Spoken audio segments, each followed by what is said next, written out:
Welcome to Open Mindfulness Now's Mindfulness-Based Cognitive Therapy course with your teacher, Brenda Bentley. Welcome to Session 4, Module 5 of the MBCT online course, Recognizing Aversion. This session we are building on our learning of how aversion and avoidance entangles us with difficulty. When we notice aversion reactions and identify subsequent physiological reactions to stress overload, we can change our relationship to that which is difficult by turning toward it mindfully.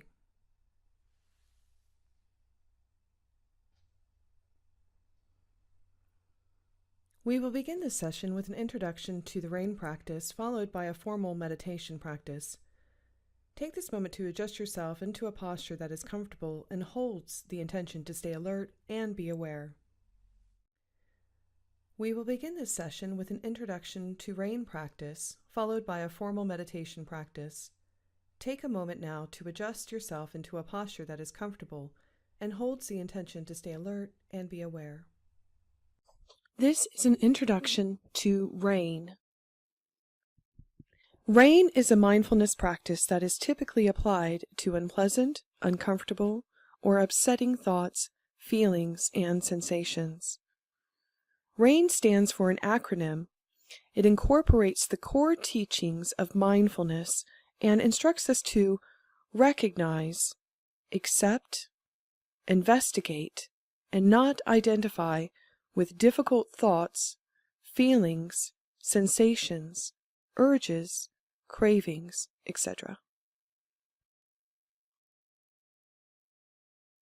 Approaching painful experience in this way can transform them to something more workable, a more revealing experience. Practicing R.A.I.N can also prevent unhelpful reactions, such as rumination or acting out. When difficult emotions arise, practice working with them by recognizing, accepting, investigating, and not identifying with whatever is present in the moment. The R in R.A.I.N stands for recognize. So you ask, what am I experiencing right now in my body, thoughts, emotions, and the situation? What feelings are here? Recognizing prevents denial or avoidance because you are bringing what is unpleasant and perhaps unwelcome into your field of awareness so that it can be seen and dealt with.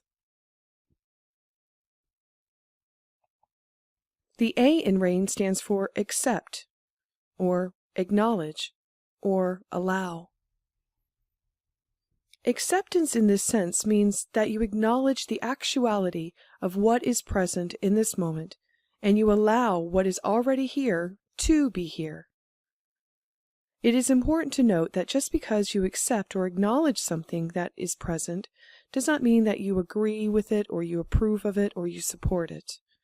You are simply acknowledging what is present right now. It is also important to be aware of any thoughts, emotions such as resistance or aversion that may arise when you recognize what you are experiencing, or when trying to accept it. Notice any subtle unconscious forms of resisting of your emotions or the experience, such as trying to accept them so that they will go away. See if you can truly allow what is here to be here, and let the emotions run its course and leave naturally. When practicing acceptance, it may be helpful to say to yourself phrases such as, "Ah, this too," or "allow," or "let it be."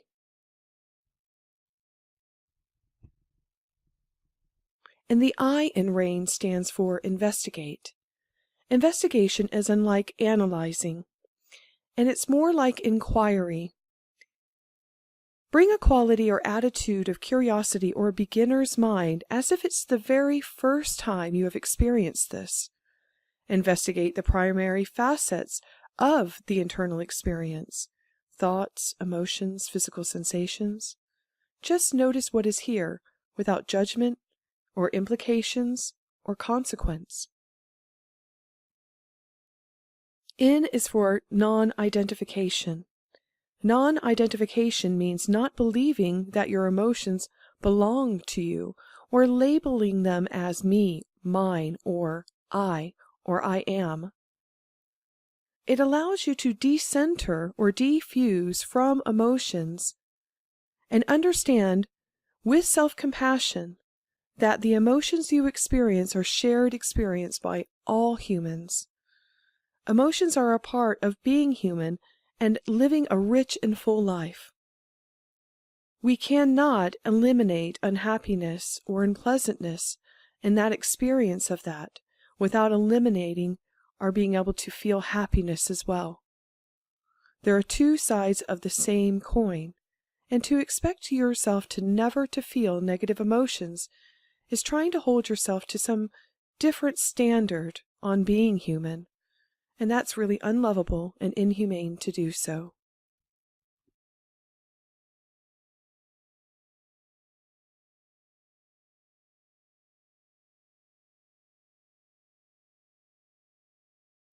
R.A.I.N meditation. Start with the breath. Tune into your breathing and notice what's going on for you right now. You may be breathing shallowly or feeling constraint in your mind and body. Your breathing may be rapid or irregular. Just take a few moments to experience some long, full, slow, deep belly breaths. Pay attention to how the air fills your lungs, chest, and stomach on each inhale. Notice how your body deflates on each exhale. And when you have settled comfortably on your breath and breathing, give yourself permission to be willing to experience everything this moment contains right now as best you can.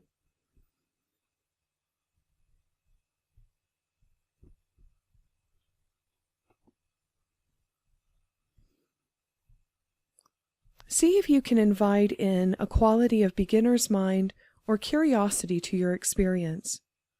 If you find your mind wanders to evaluating, judging, or thinking about what you are experiencing in this moment, gently return to the breath as soon as you have noticed.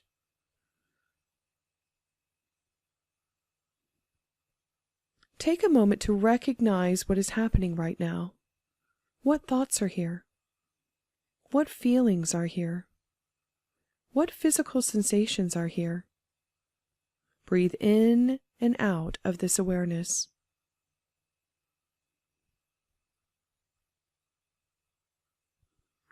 When you are ready, turn your awareness to seeing if you can be willing to allow whatever you are experiencing in this moment to just be here, just as it is.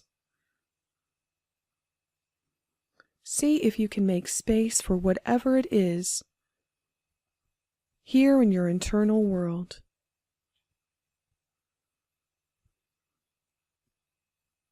If there is resistance to doing so, see if you can make space for that too.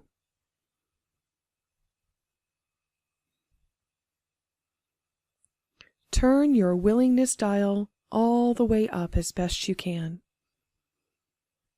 Let it just be just as it is. Invite in the quality of compassion and patience for yourself and your suffering. Breathe in and out of this awareness.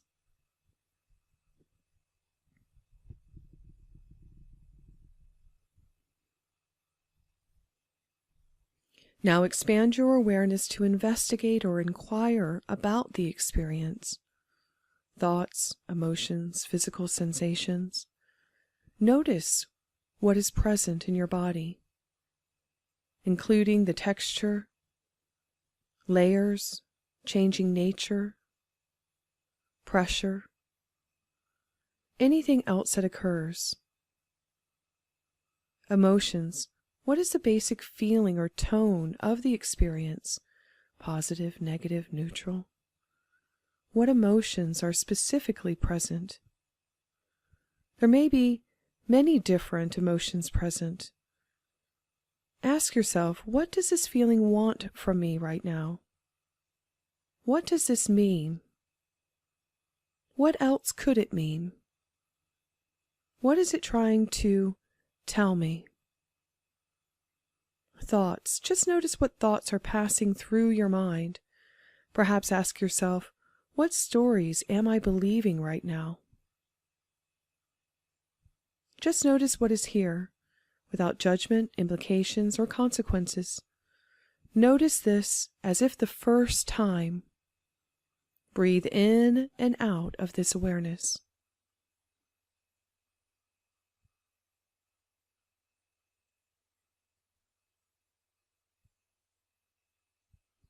And when you are feeling settled in this, expand now to notice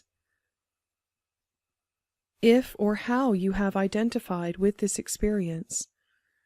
See if you can, with the quality of allowing and with the space you've created for all of this, to now defuse from the direct experience of this. Welcome in this difficulty. You can do this by using language. Here is blank. Fill in with your experience. Whatever it is you have identified. If it's sadness, here is sadness, or sadness is here. Welcome sadness.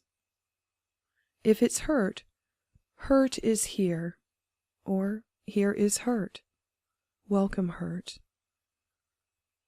Whatever it is, by recognizing, accepting, or allowing it to be just as it is, investigating, and by not identifying with this, you create a different relationship to this experience. Now, taking the next few minutes to practice doing this, if there are more layers that arise, you can start again, using recognizing, allowing, investigating, non-identifying as your guide, taking the next few minutes to do so.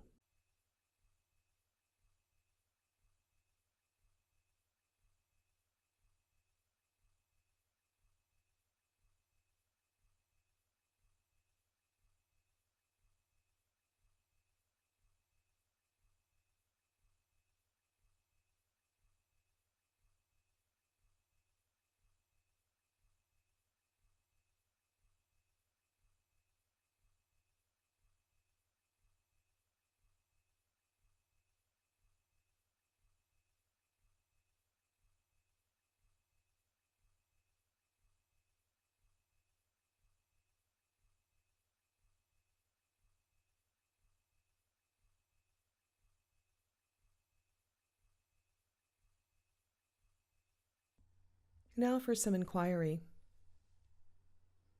What was your experience like? What did you notice? Were you able to recognize, allow, investigate? Were you able to invite in a quality of kindness?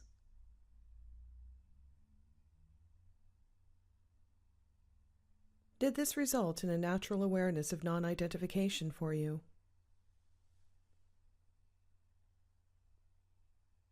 How does this change your experience?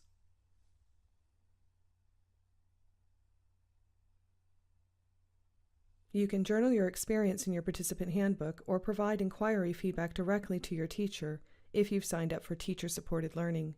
Details are available on the members' homepage.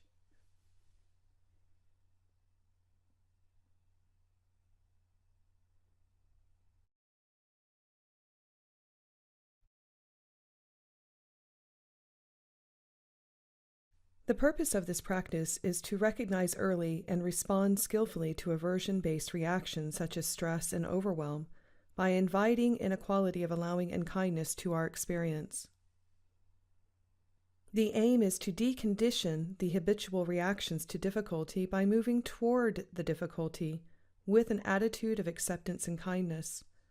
This practice allows us to step back from our experience to reflect on our natural resistance to feeling uncomfortable and unsafe.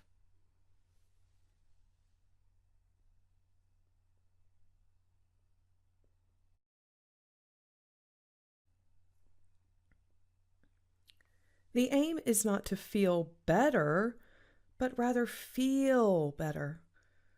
Whatever we recognize, it's already here. We can let it be as it is without judgment, drowning, or avoidance.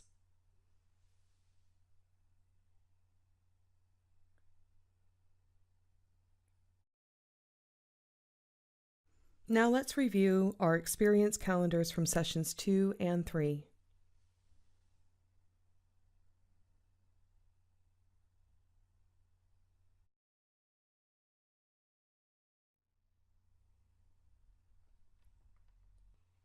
How do you react to pleasantries?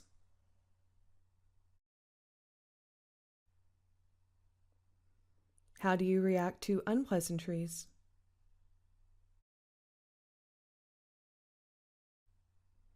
How does this make it better or worse? Did you notice the neutral more?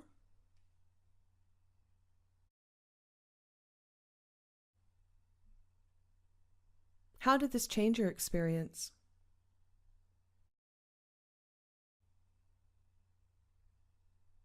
Were you aware of your preferences?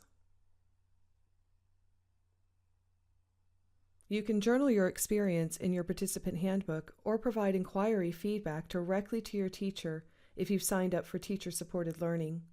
Details are available on the members' homepage.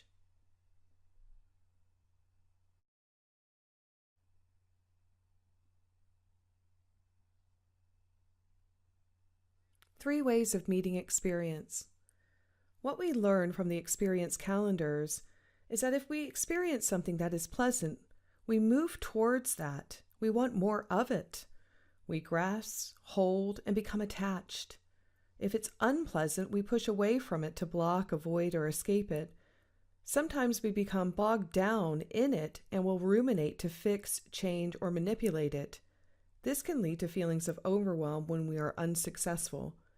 This can amplify and promote it into feelings of defeat, shame, guilt, or unworthiness. Everything else is just considered not as important and is often overlooked or ignored. Even when something is pleasant, we can change it to something unpleasant. I call this ice cream syndrome. When I was about 7 years old, on a hot summer day in Florida where I grew up, the ice cream van came by and I was happy to have some pocket money to buy a yummy ice cream cone. And I remember clearly standing there amongst other children in the neighborhood feeling like queen of the cone. As I savored this treat, about halfway through I started to get a bit sad. I looked around at the other children and I felt a sting of jealousy if they had more ice cream than I did. And I began to feel bad about the ice cream coming to an end. I had taken something pleasant and turned it into something unpleasant. How many ways do you do this? Holiday almost over and have to return to real life? What about every Sunday afternoon when you realize your weekend is almost over and you begin to dread Monday morning? So negativity becomes like Velcro and it sticks to us. Positivity is like Teflon, slides off of us. Everything else is ignored or dismissed. We can also look at how these three ways of meeting experience affects our relationship to other people. If we have a negative interaction, it's associated with getting what we don't want, such as interference, judgment from other people. If we have a positive experience, it's associated with getting what we want, such as time, attention, approval from other people. Everything else we pay no attention to, or we dismiss it or ignore it.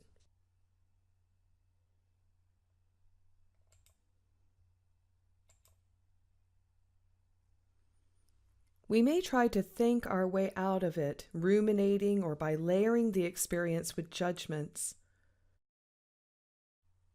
We may grasp or strive for a preferred ideal. We may push away from it with aversion tendencies such as avoidance or numbing. All of these strategies may lead to overwhelm, where we harshly judge our experience, ourselves, and others. It's not our fault that it's our nature to be attached to what we want and averse to what we don't want. It is human nature. But there is a middle ground: mindfulness.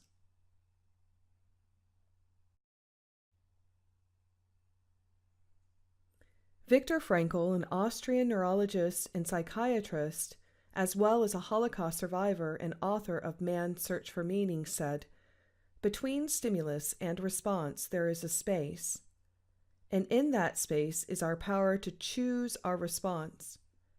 In our response lies our growth and freedom."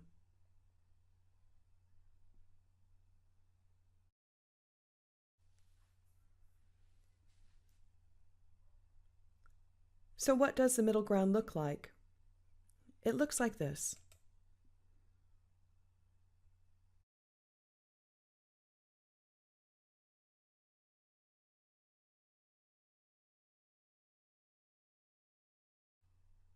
With the introduction of mindfulness, you replace conditioned habitual reactions with intentional responses. What do you see here? A damsel in distress drowning in quicksand? Do you know what to do if you were to find yourself in a difficult situation such as this? Your instinctual reaction may be to struggle, right? If you struggle in the grips of quicksand, you create pockets of air that acts like a vacuum and pulls you further under. Difficulty is like this too. The more we wrestle with our experiences, the more we become embedded, identified, and lost in the confusion of the struggle. We may even layer our struggle with harsh judgments, which can bury us further under feelings of shame and unworthiness. So what to do instead? Float. When we stop pushing, blocking, and being adverse to experience, or even when we cling to, attach, and grasp, with further promotion possibility, and then we drown in our struggles, we can instead meet the middle ground where we can recognize and allow what is here to be here as it is, and relate to the direct experience, our thoughts, feelings, and behaviors mindfully, compassionately, kindly, with practice.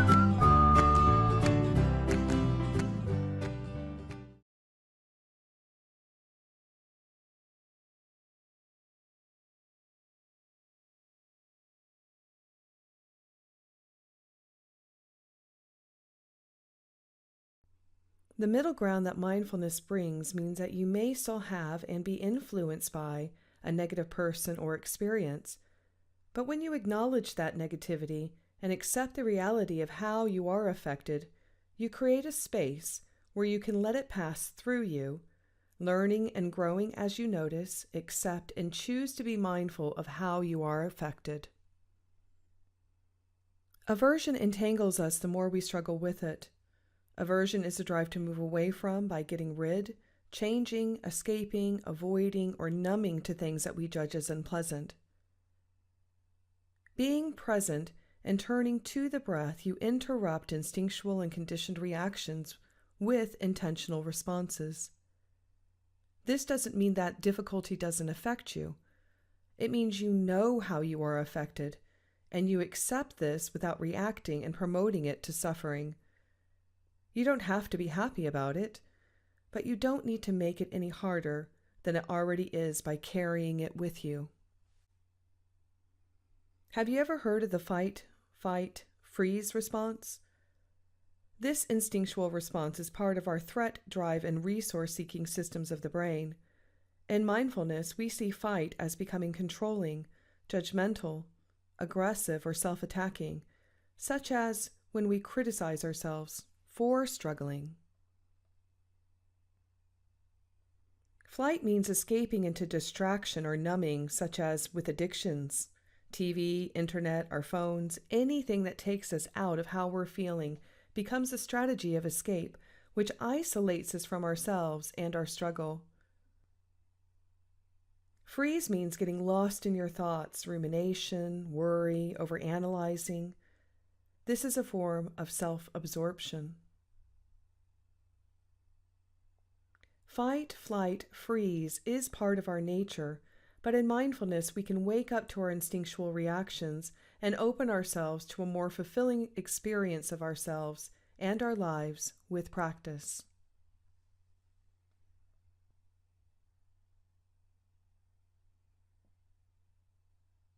So, we don't often find ourselves falling into pits of quicksand in our modern lives. So, what does aversion look like and feel like? Aversion is a feeling of not wanting something to be as it is. It's not wanting to have the experience we are having. It's not wanting to be the person we think we are, or not wanting another person to be who we think they are.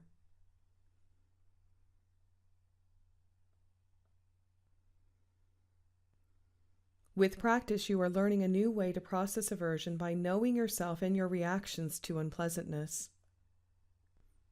By unlearning old habits of avoidance and disconnection, you create a more empowered stance to see and experience life as it is, and respond skillfully.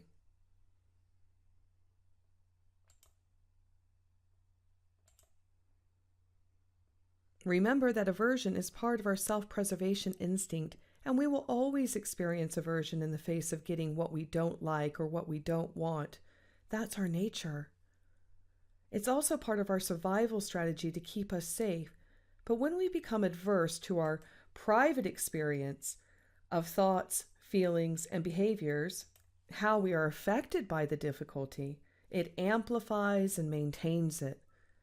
So it cannot actually be avoided, only delayed.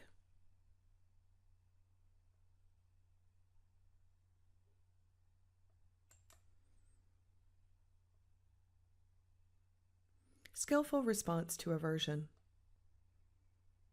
Take it to the breath. Recognize it for what it is.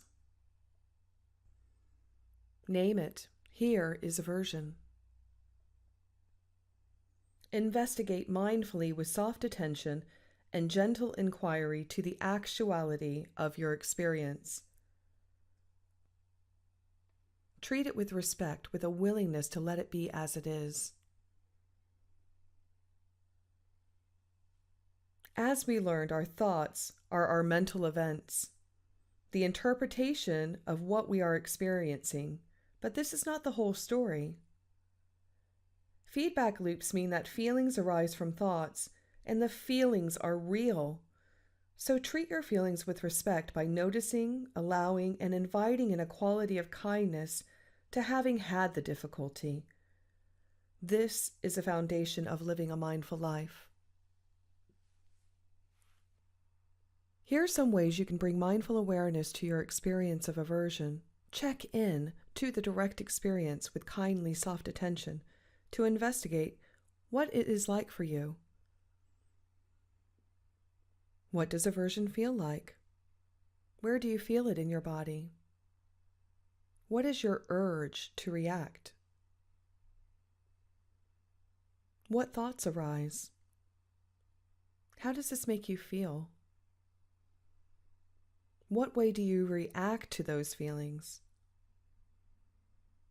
How identified are you with your thoughts about that? This is not an exercise in analyzing, judging, or predicting. It's a process of taking a step back to look at your actual direct experience. In this space you create between stimulus and response is mindfulness. Let's take a closer look at how aversion affects us cognitively, emotionally, physically, and behaviorally. As you've learned, when we feel aversion, our tendency is to push away from feeling uncomfortable. When we are unable to escape our direct experience, it causes stress within the mind and body. This affects us on many levels. Cognitively, we may become stressed. Stress response is hardwired into our nervous system as a protective mechanism devised to enact fight, flight, freeze reactions to threats. A rapid stream of chemicals are dumped into the body for survival, which make it difficult to think clearly. Emotionally, we become reactive and leap to irritability, and this can be promoted to overwhelm, depression, and this can lend us to feeling closed off, isolated, and lonely in our experiences of suffering. Physically, our body responds with tensions, tightness, which can lead to further chronic gastrointestinal concerns such as IBS. Stress feedback loops impair our immune functions, which makes us more susceptible to more stress and overwhelm. So we end up feeling drained and fatigued. Behaviorally, we may eat too much or not enough. We may sleep too much or not enough. We may turn to addiction to self-medicate, such as using alcohol. We may become withdrawn and neglect responsibilities.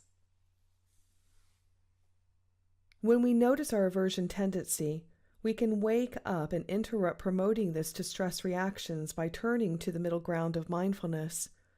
We interrupt this process and can engage our soothing system, where we can reorientate the body from fight, flight, freeze to rest and digest.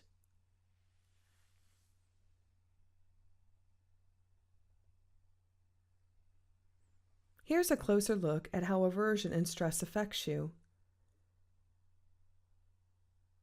Chronic stress held in the body can lead to health complications.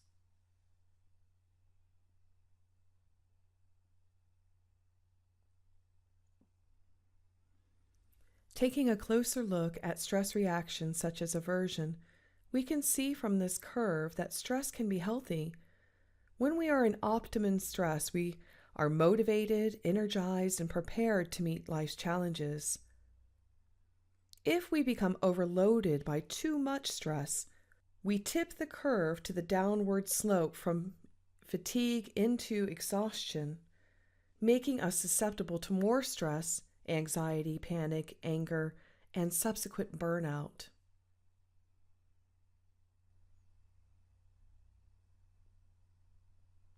You've already become familiar with this practice through settling, grounding, and resting. So let's practice.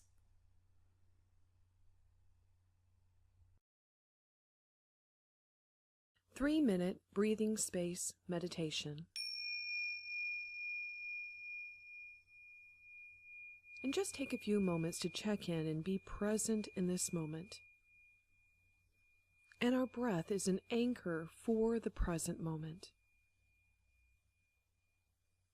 So sitting comfortably, so that your posture embodies the intention to be awake, and closing your eyes if that feels right for you.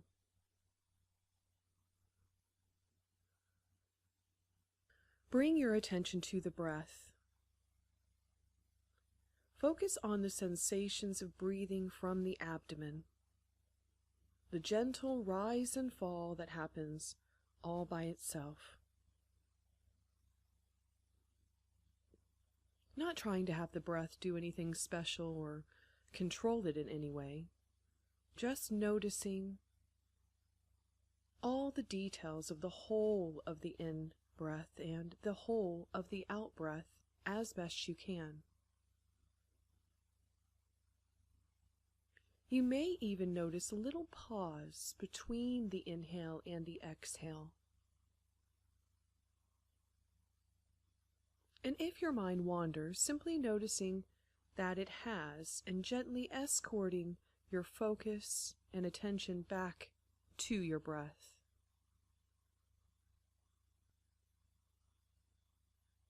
Now turn your awareness to what's going on within the body. What feelings are here?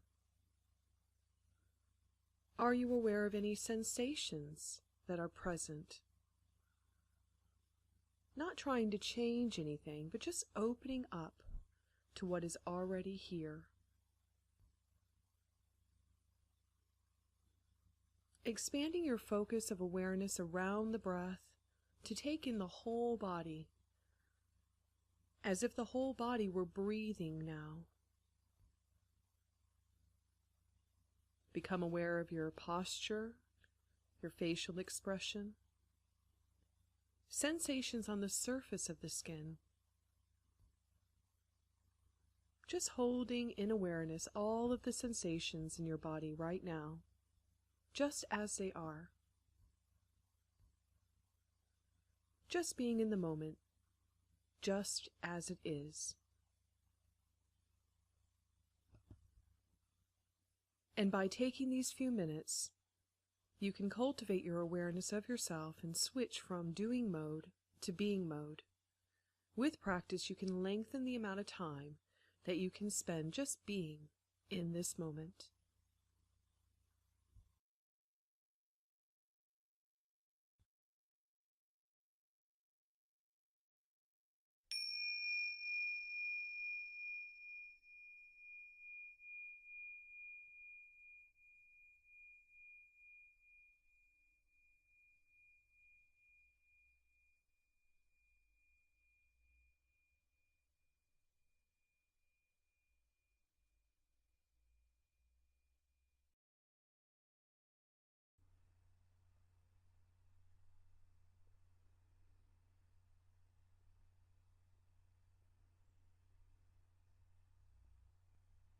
Now some inquiry.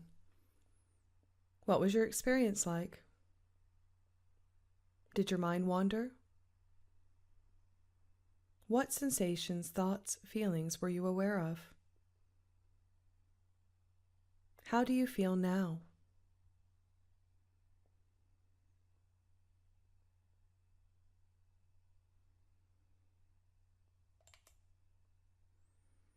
Become familiar with the breathing space practice.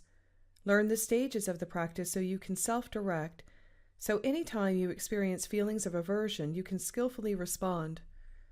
When we intentionally turn to the breath in this way, we instigate our rest and digest system, our soothing systems, and by tending to and befriending our experience mindfully.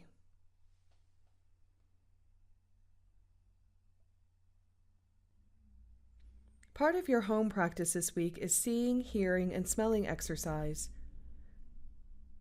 This is a practice to enlist the sense of seeing, hearing, and smelling in a mindful way. You can find details of this exercise in your handbook. This practice can be done alongside other informal practices such as mindful walking or mindful eating. The aim is to engage the sensory perceptions of sight, sound, and smell mindfully and have the direct experience of seeing, hearing, and smelling, so we can notice how much the mind creates meaning. When practicing, your mind will automatically create meaning, and that's okay. Whenever your thoughts create meaning on what you are experiencing, notice them as they arise. Then turn back to experiencing it directly. For example, if you're out taking a mindful walk in nature, you may see a squirrel doing squirrel stuff. You may have a thought that says, "Hey, there's a squirrel." And just like when we're practicing mindfulness formally, we can gently and kindly return our attention to the breath. Just return your attention to seeing what you see, hearing what you hear, and even smelling what you smell, rather than the story your mind is automatically creating.